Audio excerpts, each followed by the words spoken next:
Over thinking, ಅತಿಯಾಗಿ ಆಲೋಚನೆ ಮಾಡೋದು. ಸ್ನೇಹಿತರೆ, ಈ ಮಾತು ಕೇಳೋದಕ್ಕೆ ಎಷ್ಟೊಂದು ಸಿಂಪಲ್ ಅನ್ಸುತ್ತೋ, ಇದರ ಇಂಪ್ಯಾಕ್ಟ್ ಪರಿಣಾಮ ಕೂಡ ಅಷ್ಟೇ ದೊಡ್ಡದಾಗಿರುತ್ತೆ. ಈ ಓವರ್ ಥಿಂಕಿಂಗ್ ಅನ್ನೋದು ನಮ್ಮ ಲೈಫ್ ನಲ್ಲಿ ಎಷ್ಟು ದೊಡ್ಡ ಡ್ಯಾಮೇಜ್ ಮಾಡುತ್ತೆ ಅನ್ನೋದನ್ನ ಒಂದು ಸಣ್ಣ ಕತೆ ಮೂಲಕ ತಿಳ್ಕೊಂಬರೋಣ. ಒಂದು ಪುಟ್ಟ ಹಳ್ಳಿಯಲ್ಲಿ ಒಬ್ಬ ಯುವಕ ಇದ್ದ.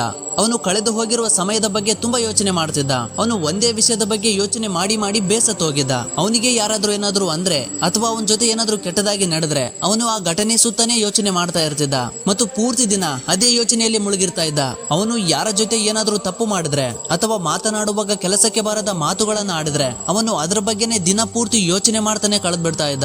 ಅವನ ಈ ಅತಿಯಾದ ಆಲೋಚನೆಯಿಂದ ಅವನು ಯಾರ ಜೊತೆನೂ ಸರಿಯಾಗಿ ಸೇರ್ತಾ ಇದ್ದಿಲ್ಲ, ಒಂದು ಕೆಲಸನ ಸರಿಯಾಗಿ ಮಾಡ್ತಾ ಇರ್ತಿದ್ದಿಲ್ಲ. ಇವನ ಮಾನಸಿಕ ಸ್ಥಿತಿ ಪೂರ್ತಿಯಾಗಿ ಹಾಳಾಗೋಗಿತ್ತು. ಇವನ ಪರಿಸ್ಥಿತಿಯನ್ನ ಕಂಡ ಒಬ್ಬ ಗೆಳೆಯ ಇವನಿಗೆ ಒಂದು ಸಲಹೆಯನ್ನ ಕೊಡ್ತಾನೆ. ನಮ್ಮ ಹಳ್ಳಿ ಪಕ್ಕದಲ್ಲಿ ಒಂದು ಜೈನ ಮಠ ಇದೆ, ಅದರಲ್ಲಿ ಒಬ್ರು ಜೈನ ಗುರು ಇರ್ತಾರೆ.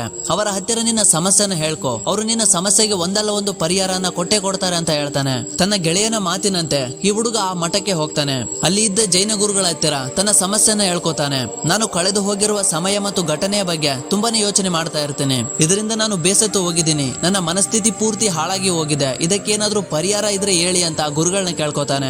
ಜೈನ ಗುರುಗಳು ಇದನ್ನ ಕೇಳಿ ಏನು ಮಾತನಾಡದೆ ಎದ್ದು ಸೀದಾ ಮಠದ ಒಳಗೆ ಹೋಗ್ಬಿಡ್ತಾರೆ. ತನ್ನ ಸಮಸ್ಯೆಗೆ ಏನು ಪರಿಹಾರ ನೀಡದೆ ಏನು ಮಾತನಾಡದೆ ಸುಮ್ಮನೆ ಎದ್ದು ಹೋಗಿದ್ದು ಹುಡುಗನಿಗೆ ಒಂದು ರೀತಿ ಮುಜುಗರ ಉಂಟು ಮಾಡುತ್ತೆ.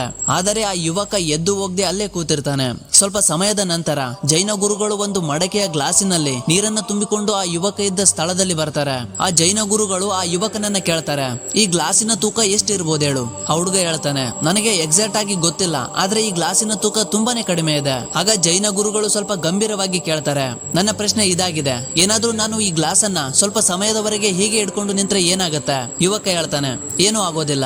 ನಂತರ ಜೈನ ಗುರುಗಳು ಕೇಳ್ತಾರೆ, ಇದೇ ಗ್ಲಾಸ್ ಅನ್ನ ನಾನು 1 ಗಂಟೆಯವರೆಗೆ ಇಟ್ಕೊಂಡು ನಿಂತ್ರೆ ಏನಾಗುತ್ತೆ? ನಂತರ ಆ ಹುಡುಗ ಉತ್ತರಿಸ್ತಾ ಹೇಳ್ತಾನೆ, ನಿಮ್ಮ ಕೈಯಲ್ಲಿ ನೋವು ಬರೋದಕ್ಕೆ ಶುರುವಾಗುತ್ತೆ. ಆಗ ಜೈನ ಗುರುಗಳು ಆ ಹುಡುಗನಿಗೆ ಮತ್ತೆ ಪ್ರಶ್ನೆನ ಕೇಳ್ತಾರೆ, ಇದೇ ಗ್ಲಾಸ್ ಅನ್ನ ನಾನು ಇದೇ ರೀತಿ ಒಂದು ದಿನ ಪೂರ್ತಿ ಇಟ್ಕೊಂಡು ನಿಂತ್ರೆ ಏನಾಗುತ್ತೆ? ಆಗ ಆ ಹುಡುಗ ಹೇಳ್ತಾನೆ, ನಿಮ್ಮ ಕೈ ತುಂಬಾನೇ ನೋವಾಗುತ್ತೆ, ನಿಮ್ಮ ಕೈಯಲ್ಲಿನ ನರಗಳಲ್ಲಿ ಭಯಂಕರವಾದ ನೋವು ಉಂಟಾಗತ್ತೆ ಮತ್ತು ನಿಮ್ಮ ಕೈ ಸಂಪೂರ್ಣವಾಗಿ ತನ್ನ ಶಕ್ತಿಯನ್ನ ಕಳೆದುಕೊಳ್ಳುತ್ತೆ. ಆಗ ಜೈನ ಗುರುಗಳು ಹೇಳ್ತಾರೆ, ಒಳ್ಳೆಯದು, ಇದಿಷ್ಟು ಸಮಯದಲ್ಲಿ ಈ ಗ್ಲಾಸಿನ ತೂಕ ಏನಾದ್ರೂ ಹೆಚ್ಚಾಗಿತ್ತಾ ಅಂತ ಮತ್ತೆ ಪ್ರಶ್ನೆನ ಕೇಳ್ತಾರೆ. ಆಗ ಹುಡುಗ ಉತ್ತರಿಸ್ತಾನೆ, ಇಲ್ಲ. ಮತ್ತೆ ಜೈನ ಗುರುಗಳು ಹೇಳ್ತಾರೆ, ಹೀಗಿದ್ಮೇಲೆ ನನ್ನ ಕೈಯಲ್ಲಿ ನೋವು ಮತ್ತೆ ನರಗಳಲ್ಲಿ ಅಷ್ಟು ಭಯಂಕರವಾದ ನೋವು ಹೇಗ್ ಬರುತ್ತೆ? ಆಗ ಹುಡುಗ ಉತ್ತರಿಸ್ತಾನೆ, ನೀವು ತುಂಬಾ ಸಮಯದವರೆಗೆ ಅದೇ ಗ್ಲಾಸ್ ಅನ್ನ ಹಿಡ್ಕೊಂಡಿದ್ರಿಂದ. ಆಗ ಜೈನ ಗುರುಗಳು ಆ ಯುವಕನಿಗೆ ಮತ್ತೆ ಪ್ರಶ್ನೆನ ಕೇಳ್ತಾರೆ, ಈಗ ನಾನು ಈ ನೋವಿನಿಂದ ಬಚಾವಾಗಬೇಕು ಅಂದ್ರೆ ಏನ್ ಮಾಡ್ಬೇಕು? ಆಗ ಆ ಹುಡುಗ ಉತ್ತರಿಸ್ತಾ ಹೇಳ್ತಾನೆ, ಆ ಗ್ಲಾಸ್ ಅನ್ನ ಕೆಳಗಡೆ ಇಡಿ, ನಿಮ್ಮ ನೋವು ಕಡಿಮೆ ಆಗತ್ತೆ ಅಂತ.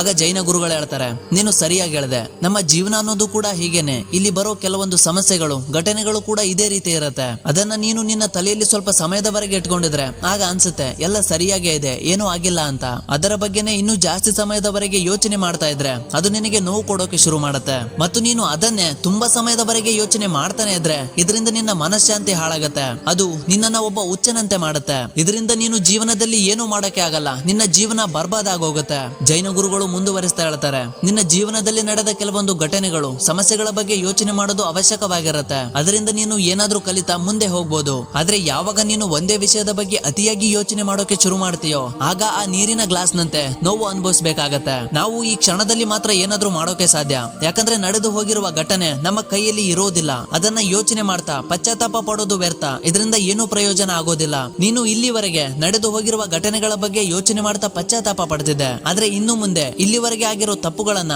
ಮುಂದೆ ಆಗದೆ ಇರೋ ರೀತಿ ನೋಡ್ಕೋ. ಅತಿಯಾಗಿ ಯೋಚನೆ ಮಾಡೋದನ್ನ ಬಿಡು, ಈ ಕ್ಷಣದಲ್ಲಿ ಬದುಕು, ಮುಂದೆ ಏನು ಮಾಡ್ಬೇಕು ಅನ್ನೋದನ್ನ ನೋಡು. ಯಾಕಂದ್ರೆ ಚಿಂತೆ ಅನ್ನೋದು ಚಿತೆಗೆ ದಾರಿ ಮಾಡಿ ಕೊಡುತ್ತೆ. ಸ್ನೇಹಿತರೆ, ನೋಡಿದ್ರಲ್ಲ, ನಮ್ಮ ಲೈಫಲ್ಲೂ ಕೂಡ ಕೆಲವೊಂದು ಘಟನೆಗಳು ನಡೆದಿರುತ್ತೆ. ನೀವು ಅದರಲ್ಲೇ ಸ್ಟ್ರಕ್ ಆಗದೆ ಮೂವ್ ಆನ್ ಆಗಿ ಉಳಿದಿರೋ ಜೀವನನ ಆನಂದದಿಂದ ಬದುಕಿ.